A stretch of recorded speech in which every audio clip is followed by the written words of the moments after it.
नमस्ते दोस्तों, welcome to SP Singh GS official.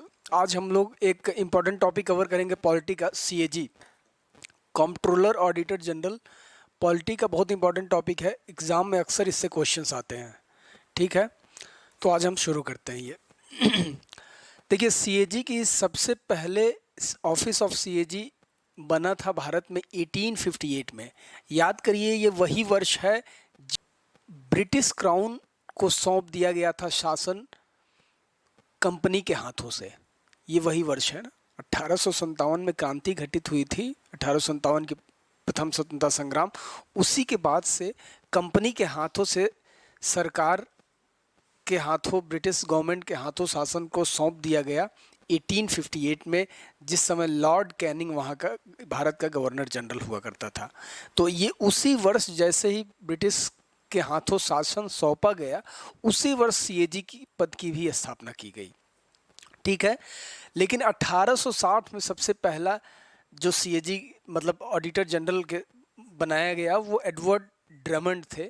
इनका नाम बहुत महत्वपूर्ण नहीं, आपको याद नहीं रखना, बस जानने के लिए बता रहे हैं कि 1858 में इस पद की स्थापना हुई।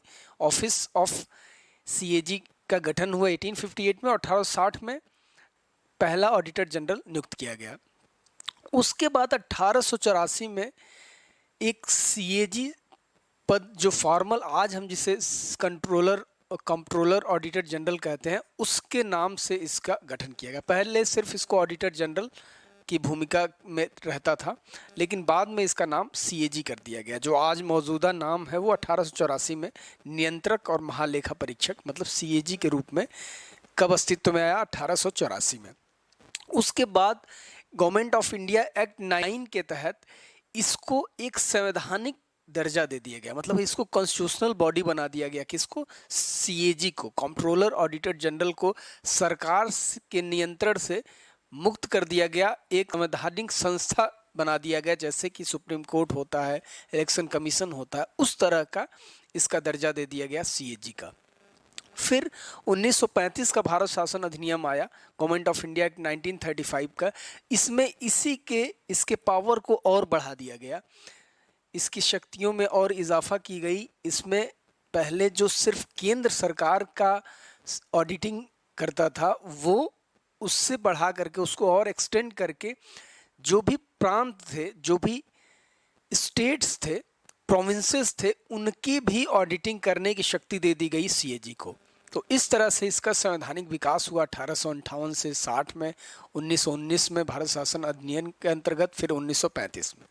उसके बाद भारत आज़ाद हुआ 1947 में, फिर संविधान कॉन्स्टिट्यूएंट असेंबली का गठन हुआ, और उसमें हमने दोबारा सीएजी के पद को आर्टिकल 148 के अंतर्गत अडॉप्ट कर लिया। वैसे ही पहले भारत के CAG V Narahari Rao, VN Rao, कई बार ये नाम आया हुआ एग्जाम में। कौन थे? वीएन राव थे सबसे पहले।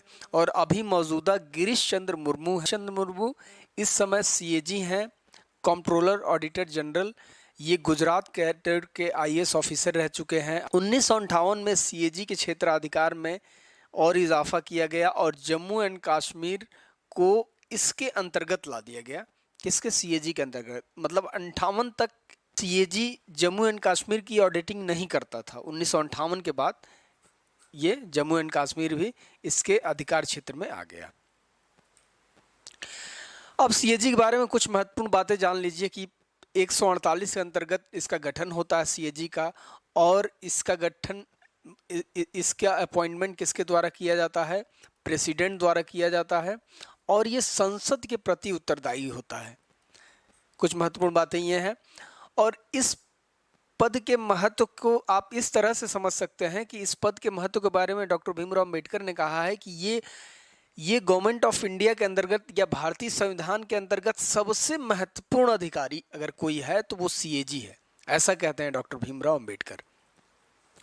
और इससे सीएजी को पब्लिक अकाउंट कमेटी, लोक लेखा समिति के गाइड, फ्रेंड और फिलोसोफर भी कहा जाता है। मार्गदर्शक, मित्र और सलाहकार भी कहा जाता है। पीएससी एक बहुत महत्वपूर्ण कमेटी होती है, एक परमानेंट कमेटी होती है, जिसमें कुल 22 सदस्य होते हैं, 15 + 7, 15 लोकसभा से, 7 राज्यसभा से। ठीक है, लोकतांत्रिक व्यवस्था में भारत सरकार के संरक्षकों में, मतलब गार्जियन में, या भारत सरकार के जो बिल्डिंग ब्लॉक्स हैं, मुख्य जो आधार हैं, उनमें सुप्रीम कोर्ट एक है, एक दूसरा इलेक्शन कमीशन है, तीसरा यूपीएससी है, यूनियन पब्लिक सर्विस कमीशन, और चौथा सीएजी की भी उसी तरह की भूमिका है। मतलब इन चारों को भारत सरकार का संरक्षक के रूप में माना जाता है, भारत सरकार के मुख्य आधार के रूप में, बिल्डिंग ब्लॉक्स के रूप में माना जाता है। ठीक है, तो उसमें एक सीएजी की अहम भूमिका है। उसके बाद अपॉइंटमेंट और इसके टेन्योर को और इसको कैसे निकाला जा सकता, उन सब के बारे में देखते हैं क्या है। तो अपॉइंटमेंट कैसे किया जाता है, तो राष्ट्रपति द्वारा किया जाता है। ठीक है ना, 148 आर्टिकल 148 के अंतर्गत राष्ट्रपति सीएजी का अपॉइंटमेंट करता है।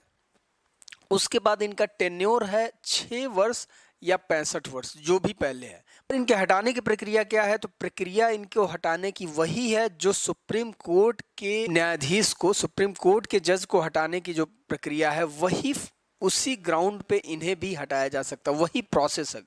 ठीक है ना, और ग्राउंड भी वही कह सकते हैं, सिद्ध कदाचार और असमर्थता, मतलब बिहेव और इनकैपेसिटी, इन्हीं दो आधार पे इनको हटाया जा सकता है सीएजी को। और कैसे हटाया जा सकता है, वही ढंग है कि दोनों सदनों में, संसद के जरिए दोनों सदनों में पारित विशेष बहुमत के द्वारा पारित किया जाएगा, उसके बाद राष्ट्रपति द्वारा हटाया जाएगा। तो उसके बाद कॉन्स्टिट्यूशनल प्रोविजंस क्या है इसके, तो संवैधानिक कुछ आर्टिकल्स हैं, ये आप देख लीजिए कौन कौन सा है।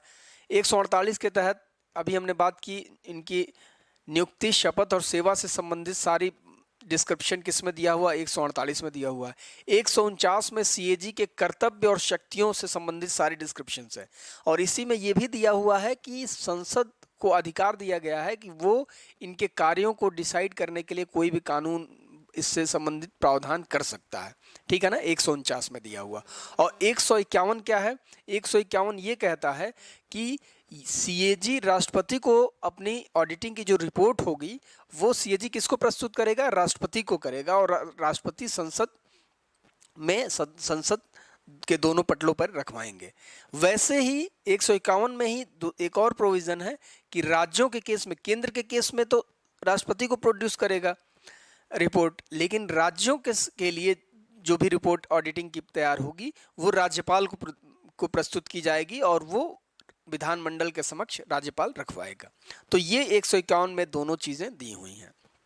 ठीक है ना, उसके बाद है आर्टिकल 279, जो इससे संबंधित नहीं है डायरेक्टली, मतलब सीएजी के लिए ये आर्टिकल नहीं है, लेकिन वो रिलेट करता है सीएजी से, इसलिए हमने लिया है।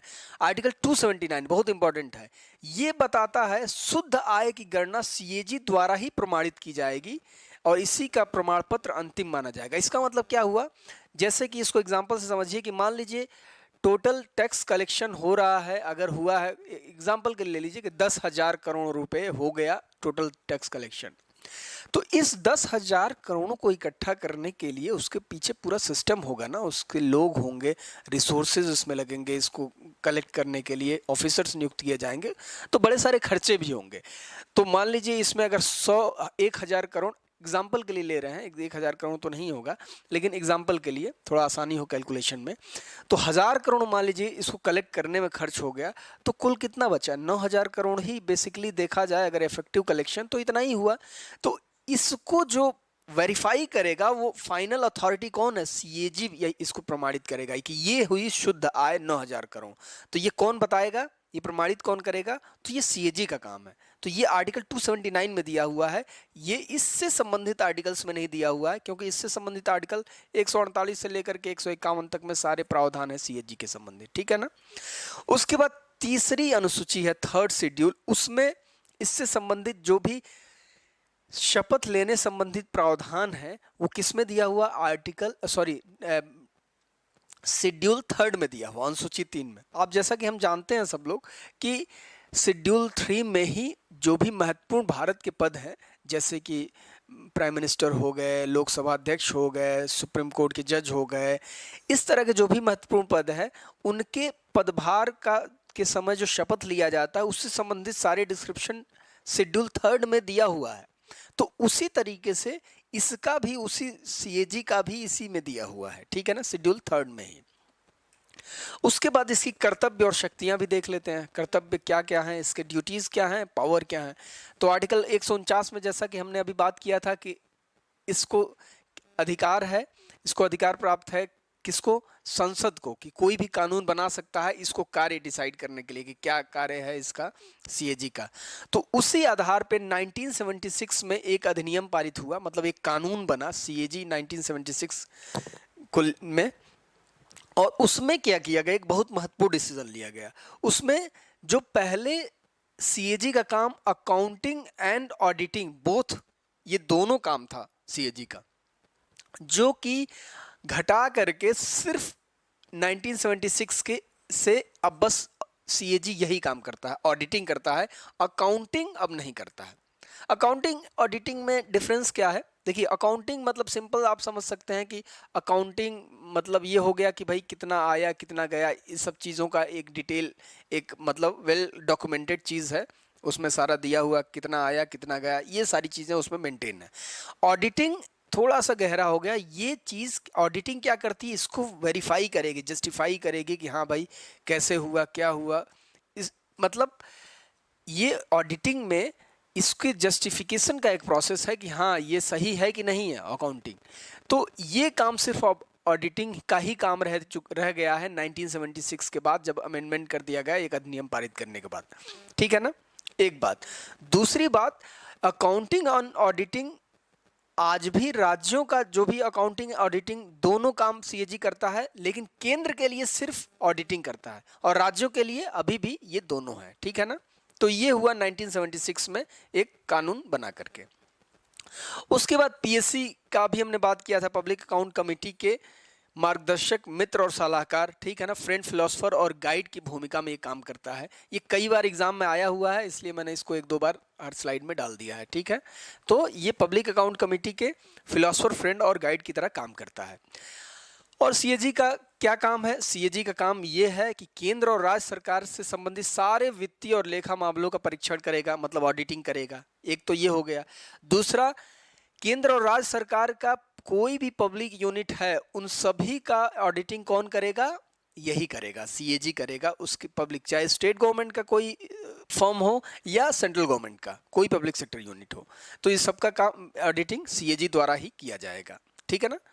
उसके बाद सीएजी राष्ट्रपति और राज्यपाल के अनुरोध पर किसी भी संस्था का वो ऑडिटिंग कर सकता है, मतलब गैर सरकारी जो संस्था है उसकी भी ऑडिटिंग अगर राष्ट्रपति और राज्यपाल अनुरोध करें तो सीएजी द्वारा किया जा सकता है, ठीक है।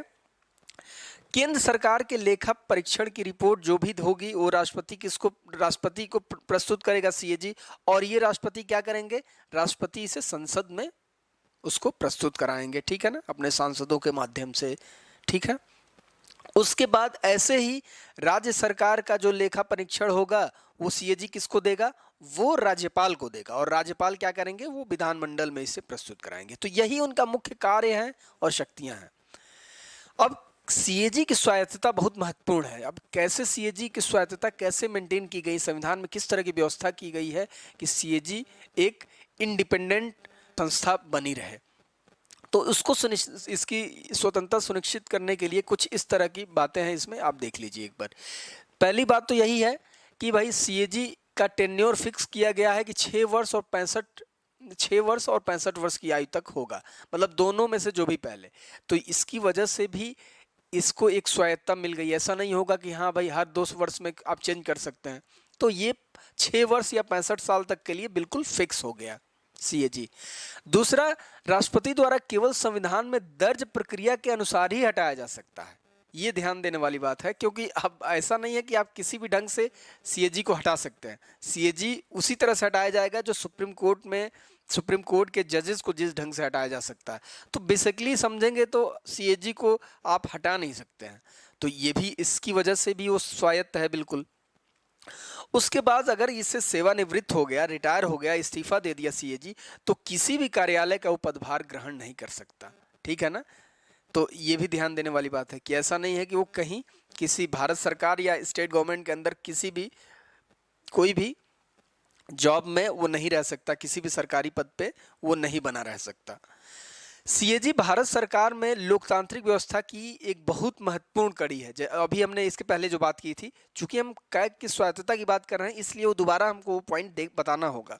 तो लोकतांत्रिक व्यवस्था में एक बहुत महत्वपूर्ण कड़ी है।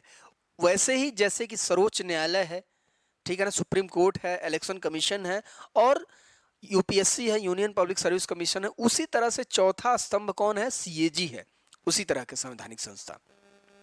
तो ये भी है एक स्वायत्तता को दर्शाता है इसके, सीएजी के। और सीएजी का जो भी वेतन और पेंशन या अन्य सेवाएं जो हैं, इसके रिम्यूनरेशन है, वो सारा फिक्स रहेगा, उसको कम नहीं किया जा सकता। ये संविधान में मेंशन है, उसको कम नहीं किया जा सकता, ठीक है ना। और ये कम नहीं किया जा सकता, इसका मतलब क्या हुआ? इसका मतलब ये हुआ कि वो कंसोलिडेटेड फंड से ही जाएगा। और कंसोलिडेटेड फंड से जाने का मतलब ये होता है कि उसके लिए संसद से कोई मतदान करने की जरूरत नहीं है, ठीक है ना। तो इसलिए देखिए, जो भी महत्वपूर्ण इस तरह की संस्थाएं हैं, इस तरह के ऑफिसर्स हैं, उनको सैलरी जो भी जाता है संचित निधि से जाता है, कंसोलिडेटेड फंड से जाता है। जैसे इलेक्शन कमीशन ऑफ इंडिया हो गया, सुप्रीम कोर्ट के जजेस हो गए, इन सभी को किससे जाता है? कंसोलिडेटेड फंड से जाता है, जिससे कि संसद में इसमें मतदान की जरूरत नहीं होती इससे पैसे निकालने के लिए। तो इससे क्या है, ये पद क्या होता है? बहुत ज्यादा इंडिपेंडेंट रहता है, इन लोगों पे डिपेंडेंसी नहीं होती है, ठीक है। तो ये रहा कैग की स्वायत्तता से संबंधित कुछ डिटेल्स। ब्रिटेन में सीएजी से तुलना ये है, अब जैसे कि हमने ये पद कहाँ से लिया है? हमने बेसिकली ब्रिटेन से ही लिया है सीएजी के पद को। और एक यहाँ पे हम ध्यान देने वाली बात यह है कि हम नाम क्या है, ये कंट्रोलर ऑडिटर जनरल, यही है ना, कंट्रोलर एंड ऑडिटर जनरल। लेकिन भारत में ये पद सिर्फ ऑडिटर जनरल का ही काम करता है, कंट्रोलर का काम नहीं करता है। लेकिन हमने चूंकि ब्रिटिश से अडॉप्ट किया है तो नाम हमने ले लिया है सीएजी। बेसिकली अगर कायदे से देखेंगे तो इसका नाम सिर्फ होना चाहिए भारत में editor general, auditor general. Controller का काम ये नहीं करता है। जबकि ऐसा है कि यूके में ऐसा नहीं है। भारत का सीएजी केवल महालेखा परीक्षक की भूमिका निभाता है और नियंत्रक महालेखाकार की नहीं। जबकि ब्रिटेन में महालेखा परीक्षक के साथ साथ वह कंट्रोलर की भी भूमिका निभाता है। तो ये एक मेजर डिफरेंस है सीएजी भारत में जो है उसमें और जो ब्रिटेन का सीएजी है उसमें। एक बात। दूसरा यह है कि सीएजी जो भारत में है वो संसद का सदस्य नहीं होता है। नॉर्मली आप देखेंगे तो आईएएस ऑफिसर होता है, ब्यूरोक्रेट्स होते हैं, ठीक है। लेकिन ब्रिटेन में जो भी कैग होता है वो हाउस ऑफ कॉमन्स का सदस्य होता है। भारत में ऐसी व्यवस्था नहीं है। उसके बाद सीएजी का भारत में रोल कब होता है? पोस्ट फैक्टो है, मतलब खर्च हो गया उसके बाद इनका रोल है। वो देखेंगे कि हाँ भाई कहाँ गलत खर्च तो नहीं हुआ है, या उसकी ऑडिटिंग करेंगे, ठीक है ना। अगर कुछ गलत हुआ है तो ये कुछ कर नहीं सकते, सिर्फ रिपोर्ट दे सकते हैं। जबकि यूके में ऐसा नहीं है। यूके में सीएजी के मंजूरी के बिना सरकारी खजाने से पैसा ही नहीं निकाला जा सकता। तो ये दोनों डिफरेंस है सीएजी, भारत में जो सीएजी है उस पद में और जो ब्रिटेन में सीएजी है उसमें। उसके बाद हम कुछ प्रीवियस ईयर क्वेश्चंस सॉल्व कर लेते हैं, फिर हमारा ये और अच्छे से कॉन्सेप्ट डेवलप हो जाएगा। भारतीय संविधान के किस अनुच्छेद में भारत के नियंत्रक एवं महालेखा परीक्षक के पद की परिकल्पना की गई है? तो किस में की गई है? अभी हमने बात की थी 148 में दिया हुआ है। सीएजी के पद से संबंधित सारे डिटेल किस में दिए हुए हैं? 148 में, ठीक है। निम्नलिखित में से कौन सा कथन भारत के सीएजी के बारे में सही नहीं है? तो 4 स्टेटमेंट है, इनमें से कोई एक सही नहीं है, बाकी सही है। तो हमें वो गलत वाला स्टेटमेंट फाइंड करना है। वह भारतीय लेखा और लेखा विभाग का प्रमुख है, बिल्कुल सही है। वह केवल केंद्र सरकार के खाते का लेखा परीक्षा करता है। उसे लोक निधि का संरक्षक कहा जाता है, यह भी सही है। भारत के नियंत्रक और महालेखा परीक्षक को सामान्य लेखा परीक्षक के रूप में संक्षेपित करता है, यह भी सही है। यह गलत है, वह केवल केंद्र नहीं राज्य सरकार का भी ऑडिटिंग करता है ना, तो बी इज रॉन्ग, ठीक है। भारत के सीएजी की नियुक्ति कौन करता है? तो राष्ट्रपति करता है, ठीक है। कौन करता है? तो option B is right. Bharat के नियंत्रक लेखा परीक्षक का कार्यकाल कितने वर्ष तक होता है? 6 वर्ष तक होता है। ये थोड़ा इजी सा है, लेकिन ये बहुत जरूरी है। जब तक हम 1-2 बार प्रैक्टिस नहीं करेंगे क्वेश्चन कई बार गलत हो जाएंगे। हम 5 वर्ष करके लिख के आ जाएंगे। तो क्या है? 6 ईयर, ठीक है ना। तो ये हमें ध्यान रखना है। भारत के सीएजी अपना त्यागपत्र किसे सौंपते हैं? तो किसे सौंपते हैं? राष्ट्रपति को। ये हमेशा ध्यान रखिए कि जिससे के भी द्वारा अपॉइंट किया जाता है कोई भी ऑफिसर, मिनिमम वो उसी को अपना त्यागपत्र दे सकता है या उससे बड़े ऑफिसर को। तो राष्ट्रपति अगर अपॉइंट करते हैं तो राष्ट्रपति को ही दे सकता है, और राष्ट्रपति से बड़ा कोई ऑफिसर है नहीं। तो क्या है? Option C is right. निम्नलिखित में से कौन सा कथन भारत के सीएजी के बारे में सत्य है? कोई एक सत्य है इसमें, बाकी 3 गलत हैं, वो बताना है। कोई भी मंत्री संसद के दोनों सदनों में भारत के नियंत्रक और महालेखा परीक्षक का प्रतिनिधित्व नहीं कर सकता। भारत के नियंत्रक एवं महालेखा परीक्षक 62 वर्ष की आयु तक, अब गलत हो गया साफ। उसे भारत के संसद द्वारा पद से हटाया जा सकता है। वह भारत के राष्ट्रपति की खुशी तक काम करता है। सब ये क्या हो गया? गलत हो गया, सॉरी क्या है, कौन सा सही है? तो कौन सा हो गया? कोई भी मंत्री संसद के दोनों सदनों में भारत के सीएजी का प्रतिनिधित्व नहीं कर सकता। तो ऑप्शन ए इज राइट। बाकी ये तीनों गलत है। कैसे गलत हो गए? भारत के सीएजी 62 वर्ष तक होंगे नहीं, ठीक है ना? कब है? 65 वर्ष या 6 वर्ष, जो भी हो ज्यादा, ठीक है ना? पहले उसे भारत के संसद द्वारा पद से हटाया जा सकता है? नहीं, भारत के संसद द्वारा पारित कराया जाएगा स्पेशल मेजॉरिटी से, उसको हटाया तो प्रेसिडेंट द्वारा ही जाएगा। तो ये भी गलत हो गया। वो भारत की राष्ट्रपति की खुशी का काम करता नहीं, इन प्लीज टू प्रेसिडेंट काम नहीं करता है वो, ठीक है ना? नहीं तो कभी भी हटा सकते थे। तो बी सी डी तीनों रॉन्ग है, ए इज राइट। सीएजी को उसके पद से कैसे हटाया जा सकता है? तो उसी प्रक्रिया से जैसे सर्वोच्च न्यायालय के न्यायाधीश को हटाया गया है। बिल्कुल ये सही हो गया, बाकी जरूरत ही नहीं है, यही हमने अभी बात की थी। निम्नलिखित में से कौन सा सीएजी का कार्य नहीं है? उसका कौन सा कार्य नहीं है? बाकी इसमें 3 कार्य हैं, एक नहीं है, वो पूछ रहा है कौन सा नहीं है। वो भारत के राष्ट्रपति को केंद्र सरकार से संबंधित रिपोर्ट प्रस्तुत करता है, सही है। वह भारत की संचित निधि की रक्षा करता है, लगभग इसको भी सही कहा जा सकता है। अभी और ऑप्शन देख लीजिए, फिर पता और क्लियर हो जाएगा। वह भारत के राष्ट्रपति को राज्य सरकारों की लेखा परीक्षा रिपोर्ट प्रस्तुत करता है। वह उन सभी संस्थाओं को ऑडिट करता है जो केंद्र सरकार से फंड ग्रह प्राप्त करती है। ये बिल्कुल सही है, ये बिल्कुल सही है। कंसोलिडेटेड फंड की भी वो रक्षा करता है, ठीक है। तो गलत कौन सा है? ये वह भारत के राष्ट्रपति को राज्य सरकारों की लेखा परीक्षा रिपोर्ट प्रस्तुत नहीं करता। किसकी करता है? केंद्र सरकार की लेखा परीक्षा रिपोर्ट प्रस्तुत करता है, मतलब ऑडिटिंग रिपोर्ट प्रस्तुत करता है। अगर यहीं पे राज्यपाल दे देता तो फिर सही होता। वह भारत के राज्यपाल को राज्य सरकारों की लेखा परीक्षा रिपोर्ट प्रस्तुत करता है, तो सी इज राइट। तो अभी क्या है? ये ऑप्शन क्या हो गया? सही हो गया, रॉन्ग हो गया, ठीक। भारत के नियंत्रक एवं महालेखा परीक्षक की नियुक्ति कौन करता है? तो सीएजी की नियुक्ति कौन करता है? राष्ट्रपति। एक दोबारा क्वेश्चन ये आ गया, ये कई बार आया हुआ क्वेश्चन है, इसलिए मैं एक दो बार इसमें रख दिया हूं। भारत के नियंत्रक सीएजी का स्थापना कब हुआ? तो कब हुआ भारत में सीएजी का स्थापना? कब हुआ? याद करिए, 1858 में, ठीक है ना? इसी साल कंपनी के हाथों से सरकार गवर्नेंस को ब्रिटिश क्राउन में सौंप दिया गया, मतलब ब्रिटिश गवर्नमेंट को सौंप दिया गया शासन भारत का, ठीक है। तो 1858 is right, C is right. Bharat के प्रथम सीएजी कौन थे? कौन थे? वीएन राव, ठीक है ना? तो बी इज राइट। भारत के सीएजी परीक्षक केंद्र सरकार के लेखों से संबंधित रिपोर्ट किसको देता है? सीएजी केंद्र सरकार से का कोई रिपोर्ट सीएजी किसको देगा? किसको देगा? राष्ट्रपति को देगा, ठीक है ना? अगर यहीं पे दे देता, राज्य सरकार दे देता, तो क्या हो जाता? राज्यपाल हो जाता। तो ऑप्शन डी इज राइट। एक प्रीवियस ईयर क्वेश्चन 2 है, ये भी आप जरूर इसको हल करने की कोशिश करिएगा। ये यूपीएससी मेंस में आया हुआ था सीएजी संबंधित। तो आप ये क्वेश्चन स्क्रीनशॉट ले लीजिए और ध्यान से देखिए और इसको कोशिश करिए प्रैक्टिस करने की, क्योंकि ये सारे देखिए, ये इस तरह को जो अभी आपने स्लाइड थोड़ा पढ़ा है, इसको थोड़ा मनन करेंगे, हल्का सा कोई और अगर बुक है उससे पढ़ लेंगे और थोड़ा थिंक करेंगे, तो इन आंसर्स को आप फॉर्मेट कर सकते हैं, स्ट्रक्चरिंग करके इन दोनों आंसर को लिख सकते हैं। ये इतना इन्फॉर्मेशन इस स्लाइड में दिया हुआ है और बाकी आपके प्रैक्टिस स्किल पे डिपेंड करता है। और ये आया हुआ क्वेश्चन है, देखिए 2017 मेंस में आया हुआ है और ये 2016 मेंस में आया हुआ है। तो बहुत महत्वपूर्ण क्वेश्चन है यूपीएससी का। ये आप देखिए, ये हिंदी में है और ये वही सेम क्वेश्चन इंग्लिश में है। तो इसको आप प्रैक्टिस करिए, ठीक है। Okay, please do like, share and subscribe. Thank you.